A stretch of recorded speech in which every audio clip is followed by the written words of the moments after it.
wherever you are watching this program. My name is Dr. Hafiz Abolade Omaramide. Welcome to my channel. If you are new to this channel, please consider to subscribe to my YouTube channel. Share this program with your friend. Share it with your family. Let's help ourselves. Let this program go viral, please. In today's program, I want to share, if you have ulcer, or someone has it around you, try these tips.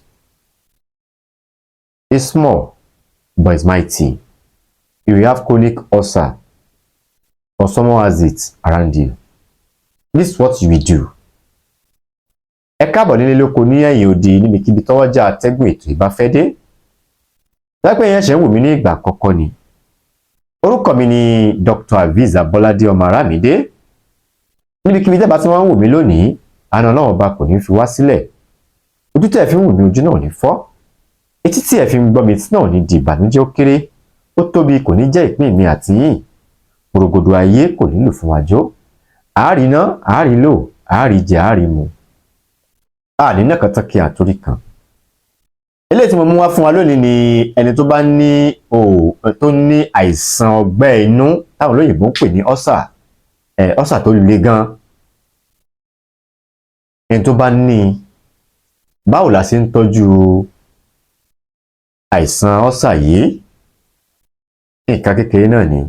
Má jà parọ́ fún yín. Nǹkan tá a lè ṣe fúnra wa ni. Ẹlòmíì á pè mí wá bú mi aláwọn àṣírí tá à ń fi kalẹ̀ yìí. Kò yẹ ká máa fi kalẹ̀ tán. Kò yẹ ká máa sọ àṣírí yẹn tán. Nígbà tó kọ́ mi lóògùn, ti gbógun bàbá mi ni. Ìjà sógun bàbá rẹ. Ẹ má bú mi mọ́. Ẹ jẹ́ ká ṣàánú àwọn èèyàn. Ẹ jẹ́ ká ṣàánú àwọn èèyàn. Kí ló wà níbi kí a kọ́ra wa ní ìmọ̀ tí olúkálùkù wa bá mọ̀? Kí ló wà ńbẹ̀? Àwọn nǹkan tá a lè ṣe fúnra wa ni má jẹ́ ká parọ́ tàn wá. Tá bá lè ṣe fúnra yín, ẹ lè pè mí kí n bá yín ṣe níbikíbi tẹ́ bá wà.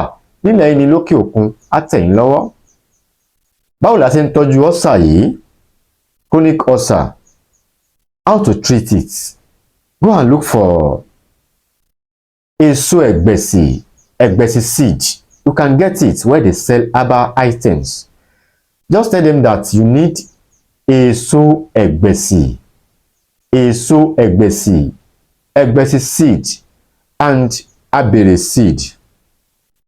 Ẹ̀gbẹ̀sì seed and abere seed and èso labẹ́labẹ́ seed with okra, fresh one. Raw okra, fresh one. Ẹ̀gbẹ̀sì seed, abere seed, labẹ́labẹ́ seed, and okra. Pound it together. Then dry it. After that, grind it. Let it turn to powder. If you are watching this program, please don't forget to share this program. Don't forget to like it. Don't forget to comment. You can also follow me on my Facebook page, Dr. Hafiz Abolade TV. You can follow me on TikTok. You can follow me on IG, Dr. Hafiz Abolade. Share this program with your friend. Share it with your family. Báwo la ṣe máa ṣe? Bá mi wá èso labẹ́labẹ́, èso abèrè àti èso ẹ̀gbẹ̀sì pẹ̀lú ilá tútù. Ẹ jẹ́ ká wá gún papọ̀ mọ́ra wọn. Tí a ti gún pọ̀ mọ́ra wọn, ó ti dòun oògùn ọ̀pọ̀. Àwọn bàbá wa ní méjì mẹ́ta náà ní oògùn. Méjì mẹ́ta ó ní kíni? Ó ní oògùn. Nítorí pé lóògùn nìyẹn, ká mú nǹkan kan apapọ̀, ó fún wa ní nǹkan tá a fẹ́, ó ti dògùn. Ọlọ́run ní dà wá láàmú, Ọlọ́run má jẹ́ ká di àdọ́rùn mọ́tọ́. Àwọn tán lóògùn ò dáa, àwọn ni wọ́n mọ̀ yẹn. Ẹ rí pé lóríṣiríṣi a ti ní àwọn ìjọ yẹn lóríṣiríṣi. Nínú Kìrìsìtẹ́nì a ti rí ìjọ lóríṣiríṣi. Nínú ẹ̀sìn Mùsùlùmí a ti rí àwọn ìjọ lóríṣiríṣi tí wọ́n ń dìde pé oògùn ò dáa. Irọ́ náà ń pa. tí a ń lo oríṣiríṣi oògùn ara ríro kí ni wọ́n fi ṣe ewé àti egbò náà ni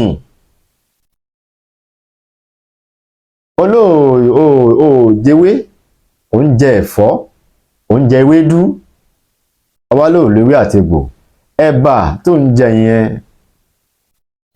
egbògi kan ni bó tó bá lóògùn ò dáa ọlọ́mọ yẹ kó di adọ́run mòótọ́ ọlọ́run tó dá ewé náà ló dá egbò. God creates root and leaf for benefit of human being. Almighty God creates leaf and root for benefit of human being. Please share this program with your friend. Share it with your family. I use God to beg you. Èso abèrè, èso lábẹ́lábẹ́, èso ẹ̀gbẹ̀sì, ẹ jẹ́ kí a gún papọ̀ mọ́ ilá tútù. Ẹ jẹ́ kí a sá tí a ti sá tó ti gbẹ. Ẹ jẹ́ kí a lọ̀ kó kúnná. Ẹ jẹ́ kí a dà á sínú oyin. Ká máa la ẹni tó bá ní àìsàn ọgbẹ́ inú ọ́sà. Ẹ jẹ́ kí a máa la. Grind it very well. Grind all these items. Grind it very well. Use filter to filter it. Then pour this powder inside original honey. Don't use sugarcane honey. Use original honey. Mix this very well. If you have ulcer, chronic ulcer, just lick it anytime you want. Just lick it. That is it. You can do it by yourself. You don't need to call me. You can do it without my knowledge. If you don't know how to do it, just call me. I can do it for you.